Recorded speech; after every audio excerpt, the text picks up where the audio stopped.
La MSA Ardèche-Drôme-Loire va bien. Ça a été tellement difficile de la mettre en place, c'est fait, c'est chose faite.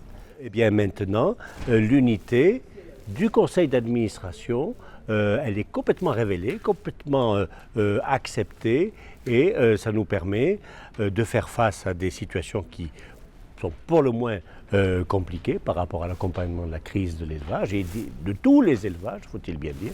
Et on a eu l'occasion d'expliquer tout ce que fait la MSA en matière de prise en charge de cotisations sociales, en matière d'accompagnement, en matière d'échelonnement de paiement, etc.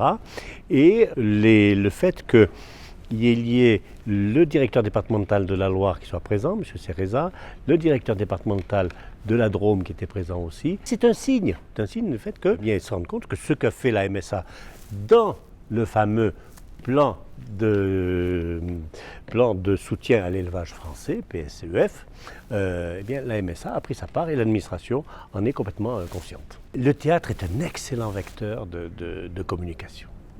À l'heure où on est beaucoup sur le visio, le virtuel, l'écran, une bonne pièce de théâtre avec des bons acteurs, des gars qui font passer des messages, qui font passer de la sensibilité. Vous avez bien senti que par moments, les choses dites dans le cadre de ce mariage de François par rapport à l'environnement, par rapport à l'arrivée d'une fille de la ville hein, dans un village. Je sais de quoi je parle, hein, moi j'ai marié une fille de la ville. Hein, le fait qu'il y ait de l'émotion, le fait qu'il y ait du vrai, qu'il y ait du sincère, je pense que c'est bien dans une assemblée générale de la MSA. Et puis nous d'ailleurs, on fait ça tous les jours. Hein. Si on n'y croyait pas, si on n'était pas sincère, si on ne voulait pas du vrai, si on ne voulait pas aussi faire ressortir les vraies choses, la vraie vie, les vrais sentiments, on ne serait pas engagé à la MSA.